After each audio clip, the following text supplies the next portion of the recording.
Okay, the Sephora Spring Savings event is here. I wasn't sure if I was going to film this video because, to be honest, I don't have tons and tons of products to share with you in today's video. Obviously, I could share products that I've loved for months and even years, but I didn't want to be overly repetitive. And I was planning on doing some sort of speed reviews video over the next few weeks, so I thought I would kind of combine them. And in today's video, I'm sharing my thoughts on some of the newer launches available at Sephora, as well as some of my top favorites for spring. So I narrowed it down to 10 products. I also have a couple of products that are not brand new launches, just things that I'm reaching for pretty much daily. So I wanted to talk about them as well.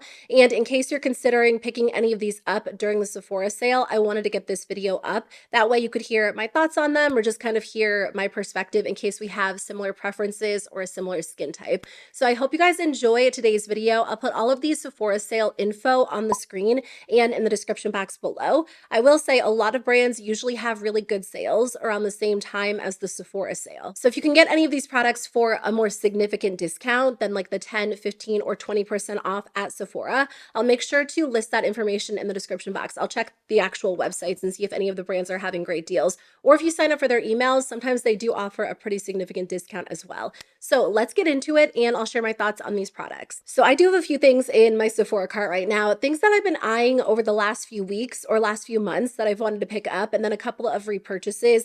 Not a ton. I'm not planning on buying a lot this year. I might do a haul video just to show you what I end up picking up. But one thing that I added right away as soon as it was available is a new shade of the Rare Beauty Soft Pinch Matte Bouncy Blush. So I already own one of these. They did that launch where they like rolled these out for a couple of days and then took them away. And then they just launched them, I want to say like last week. So anyway, good timing if you've wanted to try them out because you can get them for a little bit of a discount. And I feel like Rare Beauty rarely has sales on their actual website. So I feel like the Sephora sale really is one of the only chances to get them for a little bit of a discount. Anyway, I did pick these up when they initially launched, or I picked up one shade, the shade Hope, and I've been talking about it a lot on my channel. It is such a gorgeous formula, a beautiful shade. I'm wearing a little bit of this today, kind of like in this area blended up. I have another blush on that I'll talk about in just a second, but I cannot get enough of this. I think it is such a great option if you are someone who's not really into cream blushes, but you also don't like a fully matte powder blush all the time, because it really is the best of both worlds. It has this nice creamy, bouncy texture to it, kind of like a putty formula. So it applies really nicely. It gives you that smooth blurred effect that you can get from a lot of cream products, but it's not a true cream. It actually looks and feels like a powder on the skin, but it also doesn't give you the powdery look that you can get from some powder formulas. It really just is such a good formula, and I try not to overhype products, but I do think this is a Rare Beauty launch that is truly worth the money. So I have the shade, I think it's the shade Worthy in my cart, which I thought could be a good option as like a bronzer blush all in one for the summertime. Okay, this is not a new launch, but it really is such a good formula for spring. I've been wearing this one a ton whenever I'm reaching for a cream, or no, whenever I'm reaching for a liquid blush, this is the one I go for.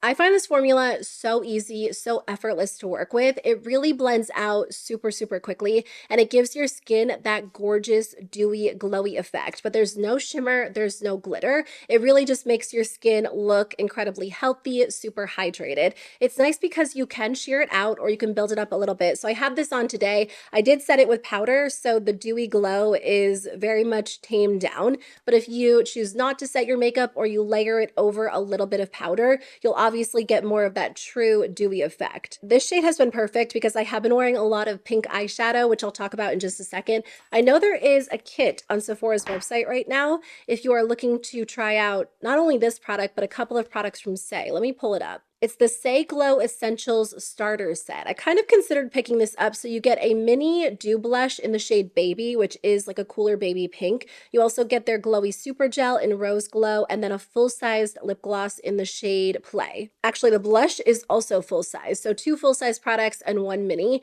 if you're curious about that. I've kind of considered picking up another shade. I just don't know which shade I would go with because this is the one that I feel like I would truly get the most use out of, and I wear it all the time. So I don't don't know that I really need another shade right now because I'm really satisfied with this one, but such a gorgeous formula. If the Rare Beauty liquid blush formula is a little bit too intimidating to you, maybe you don't want something with that amount of pigment, this is a great alternative. I like them both for different reasons, but this has been the one I've been reaching for because I feel like it really is the perfect spring formula. It just looks so fresh-faced, or it gives you such a fresh-faced look, especially if you're doing more minimal makeup. Like sometimes I'll just do a lighter coverage concealer, a little bit of bronzer, this blush, mascara, and brows, and I won't wear like such colorful eyeshadow, and it looks so pretty on the skin that way too. I feel like you either love pink eyeshadow and it's one of your favorite colors like me, or you hate it. I get so many comments that are like, I just can't do pink eyeshadow. It makes me look sick. It makes me look a little bit off, which I definitely understand,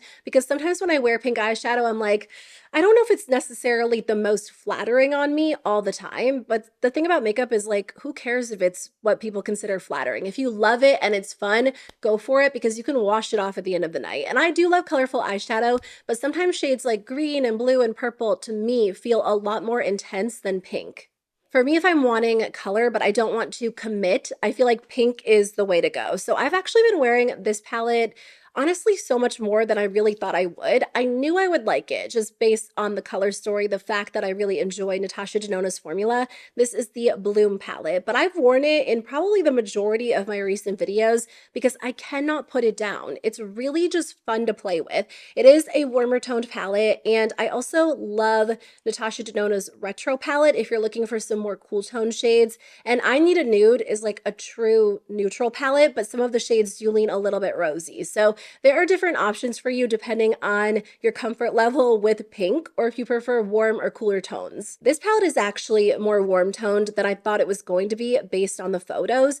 And there are some shades in here that are like kind of orangey, a little bit red, but overall when I wear it, I do get a really beautiful pink look. I've done a couple of looks using this.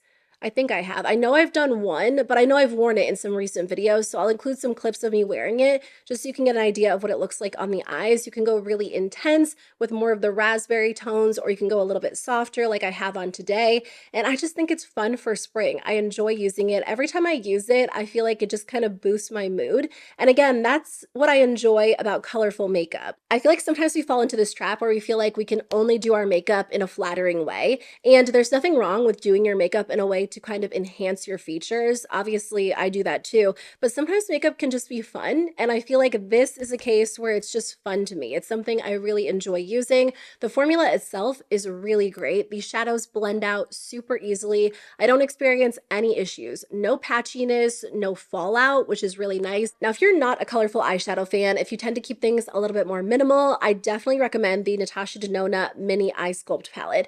I bought this to use specifically as a travel palette just because I've really tried to downsize my travel makeup bag, and we just went on a trip. We were out of town for almost 2 weeks, and I brought this with me and I got a ton of use out of it, but I actually use this at home all the time as well. So it's not exclusively a travel palette. It has the perfect tones in it. So it comes with 5 matte shadows. And again, as much as I love colorful eyeshadow, I feel like day to day, I am wearing a lot of more simple, neutral, softer looks. And this really does come in handy because I can keep it super light with these 3 shades, or I can go a little bit more smoky and intense. And I'll usually use one of these shades as liner.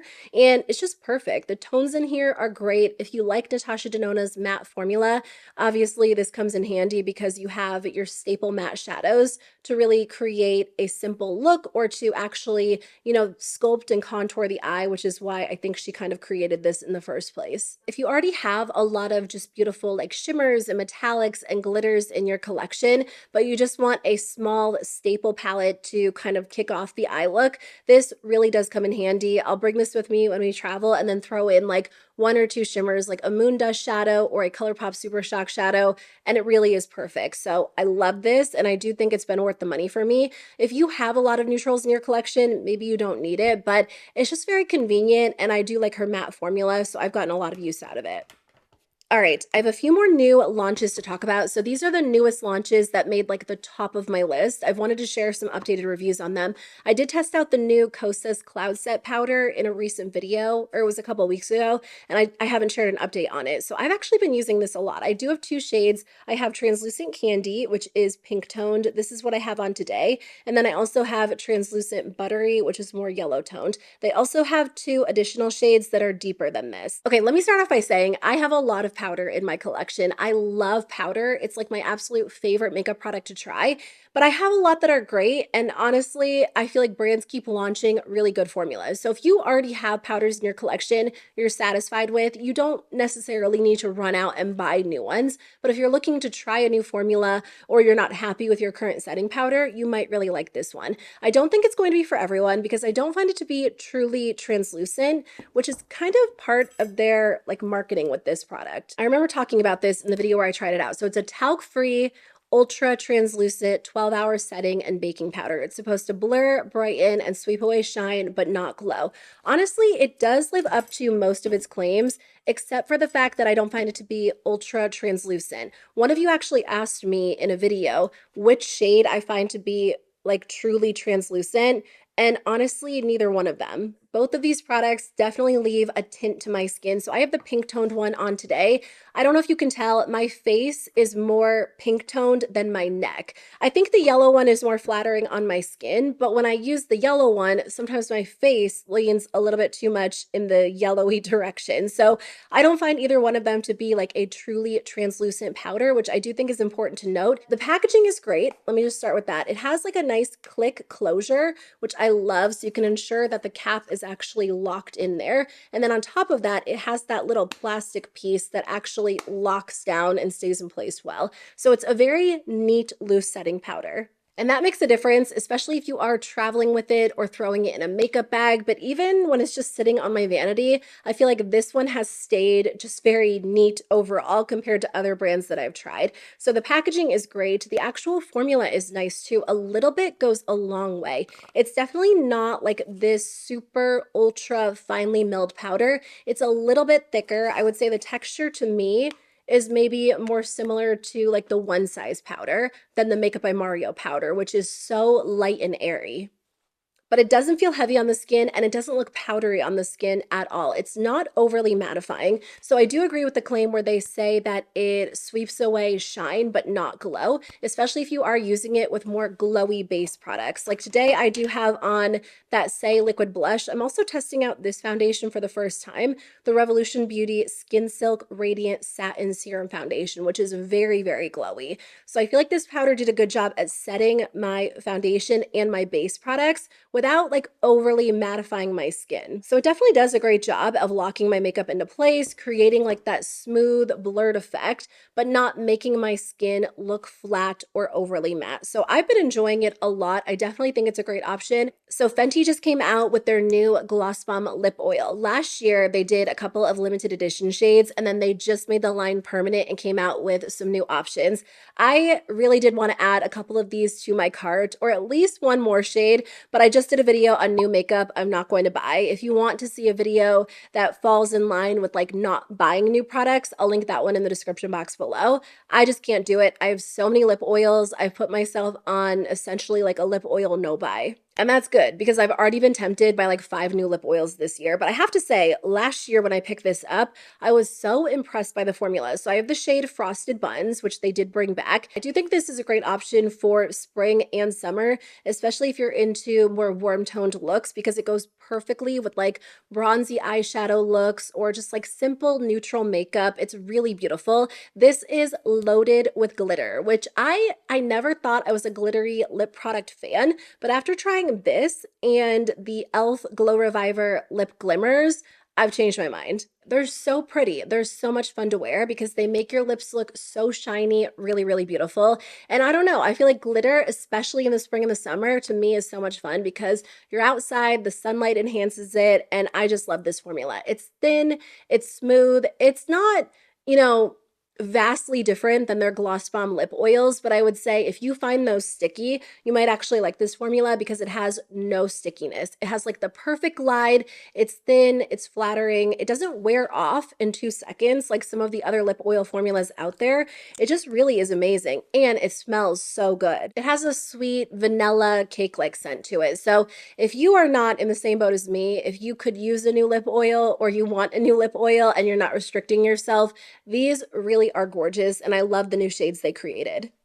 Another amazing smelling product is this one from Too Faced. It is their Chocolate Soleil Melting Bronzing and Sculpting Stick. So I have two different shades. I originally had Chocolate Mousse. That's the one that I have on today. And then they came out with some new shades. So recently, I think they added 3 shades to the line, and they did come out with a lighter shade. The lighter shade is called Milk Chocolate. There's quite a big difference between these two. So this was the lighter shade, and then this is the new lightest shade. Honestly, I can wear both. Milk chocolate is very natural on my skin. So if you have a lighter skin tone than me, that might be a great option for you. This one you can sheer out to look pretty natural or build up a little bit. So during the summer, I'll be wearing this one a little bit more, but it just truly melts into the skin. It is such a creamy, smooth formula. It blends out in 2 seconds. If you have trouble with cream bronzer, you'll really like this formula because it is so easy to work with. It has a nice sheen to it, but it's not overly dewy or overly glowy. As much as I love like a truly dewy, glowy blush, I don't always feel the same way about my bronzer. So I love this formula because it gives you, you know, a little bit of a glow. It feels like a cream, it applies like a cream, but it doesn't wear off or sheer out too much. It does have a little bit of a chocolate smell to it, but you can't smell it once it's on the skin. It's just more so like as you open it and apply it. But I kind of like that. I think it's just a nice added touch. But I'm telling you, I feel like this is a very underrated formula, maybe because it is part of like their chocolate line, and sometimes that can feel a little bit gimmicky. The actual quality of the product is great. I had to mention the Henriksen Pout Preserve Peptide Lip Treatments. I only have one to show you on camera right now because I don't know where the other ones are. They make their way everywhere. They're like on my nightstand, on my kitchen island, in my purse, in my car, everywhere. And I think I do have all of them at this point, and I love them all so, so much. I would buy them based on the scent you like and whether or not you want something super sheer and light or a little bit more colorful and pigmented. The most colorful one is, why is the name escaping me? It's like the raspberry one. I love it. I think that really is my go-to for spring and summer. They do have a glimmer version. So they have 4 that have shimmer in them and then 4 that they just call high shine finishes. I don't find that the shimmery ones look intensely shimmery on the lips, but I will say now that it's spring and the sun is shining, at least occasionally, it's not today. It rarely is, but the sun is starting to come out where I live. If I'm wearing one of these glimmery versions outside, I notice the shimmer a lot more than just inside around my house. And I know they just did the strawberry one in a glimmer version as well. That's the only one I don't have. I know I don't need it because I have so many other ones, but the strawberry one is my favorite one because it smells so, so good. I like the color of the, what is it called? I can't remember. I love the shade of the berry one the best, and then I love the scent of the strawberry one the most, although I do really like the creme brulee scent as well. They're all so good. They smell good. They look beautiful. They're the perfect texture, a little bit thicker than Summer Fridays, so slightly longer lasting. I have been wearing this every single day since I got it in the mail. It smells so good. It is the perfect summertime fragrance. I did get this as PR. It's from Ellis, Brooklyn. It is their new Guava fragrance. I love a good fruity fragrance. I like floral. I like sweet scents. I like gourmand. I really feel like lately, over the last few months, I've been gravitating toward very fruity scents. It smells so good. So it is fruity, but I like it because it has some other notes to it that give it a little bit of like a tropical vibe as well. I've been wearing Seven Virtues Coconut Sun as well, and I feel like that to me is like a true summertime fragrance. And this one has a little bit of a coconut vibe as well. So I looked up the notes. The top notes are guava juice, banana, bergamot, and tropical water lily. The mid notes are melon, coconut palm, mango blossom, and then the dry down is vanilla, sandalwood, and almond milk. I like this because it's not overly vanilla. And as much as I love a vanilla scented fragrance, I feel like every fragrance that has vanilla in it ends up smelling overwhelmingly vanilla on me. And I feel like I'm a little bit over vanilla at this point. So You can kind of smell it, but it's so subtle, and that's not what overpowers all of the other scents. I feel like I smell the mango, the banana, the guava, but also like a little bit of the coconut, the sandalwood. It's just such a good smelling fragrance. I love that it's fruity. It's a little bit, like I said, a tropical vibe. So good for the summertime. So I have been loving this a lot lately. If you're looking for a good fruity tropical scent for spring and summer, I think you'll like it too. And the last product I want to talk about is from Briogeo. I also got this in the mail as PR as well, but I was going to pick this up. I saw it on Instagram and I was like, I need to try that out because I've been wanting to try out an additional powder dry shampoo ever since I tried the one from Day and it didn't work for me because I like the idea of a powder dry shampoo over an aerosol formula, but they aren't, like, a lot of brands don't really do them. Briogeo just launched a new one and this has some mixed reviews. So I would say go to Sephora's website and read through the reviews. Like, don't just take my review because you might have different preferences when it comes to dry shampoo or the application method, and it might not be your ideal formula or ideal packaging, to be honest, because it is a little bit different. But I have to say, I have been enjoying it a lot. Normally, I wash my hair every other day. When I use this product, I usually wash it every 3 days. So first of all, I like the packaging. I think it is a con for some people because when brands do these powder dry shampoos, I've noticed a lot of them come in like a soft plastic bottle. So you like squeeze it and it puffs the product onto the hair. I don't like that because I end up with so much powder in my hair and it's hard to really blend it in. What's nice about this is you can be much more precise about where you apply the product. So let me just show you. When you open up the bottle, the powder is right in here. It does come with like a seal when you get it in the mail, and then you pull that off and you see the powder in here. And then when you take the cap off, there's a little puff. Now you have to actually like tap this puff on your scalp. You can't dump the product onto your head, which I think some people do find kind of unpleasant. Honestly, I don't mind. I feel like it stops the product from coming out too quickly. So it dispenses like a more conservative amount, which is kind of nice because I do feel like it's very easy to go overboard with powder dry shampoos. There is like the original one, and then they also have a tinted one for dark hair as well.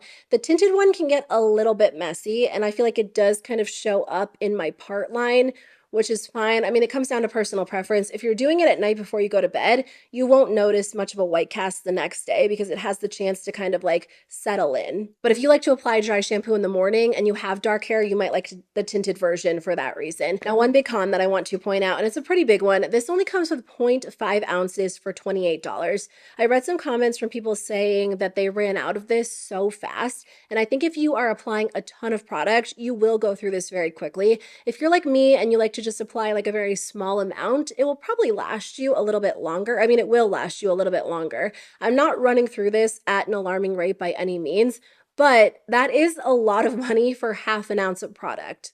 But just for comparison, I went on Sephora's website to see what other brands were offering. So Ceremonia, I haven't tried this brand, but they have very similar packaging. They do 0.35 ounces for $28. So that one's even more expensive price per ounce. But if you go with the Day formula, that is $30 for 1 ounce. You get twice the amount of product for $2 more. And then Verb does one, $22 for 2 ounces. The Day and Verb formulas come in like that squeezy tube type of bottle.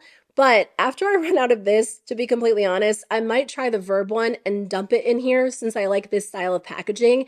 And you essentially get like 4 times the amount of product for $6 less than this. I did try the Day formula and I didn't like that one. I think it made my hair look kind of gray because it puffed the dry shampoo everywhere and I couldn't really blend it in as easily. But it also like flaked off of my scalp in a very weird way. And I don't experience that issue with this Briogeo one. So the Day one wasn't for me. I might try the Verb one since it is a lot less expensive, but I actually really like this style of packaging. It's very convenient. I brought this with me when we went out of town. It didn't take up much room in my toiletry bag, which was really nice too.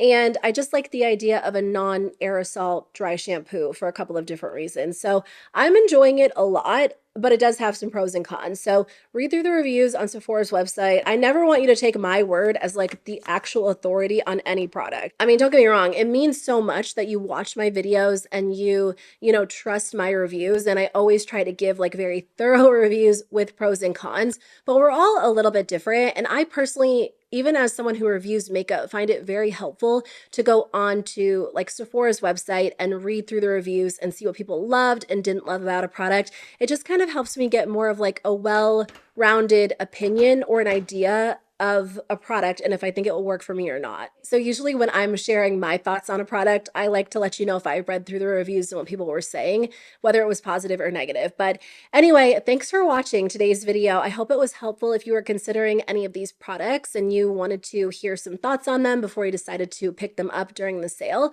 I will make sure to link everything in the description box below in case you want more info or you want to shop through my links.